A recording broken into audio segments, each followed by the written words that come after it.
Привет. В общем, такая проблема. На кочках стал стучать зад. Я грешу на реактивные тяги. Вот они стучат, получается. И ходит ходуном. С этой стороны точно так же. Вот. Должно ли так быть? Или же все-таки резинкам конец? И еще.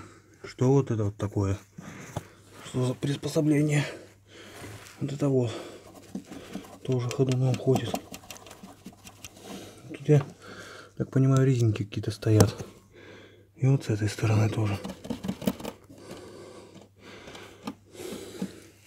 Амортизаторы вроде в норме. Вот почему-то думаю, что, скорее всего, реактивные тяги. Так, ну за качество съемки извиняюсь. Я не специалист.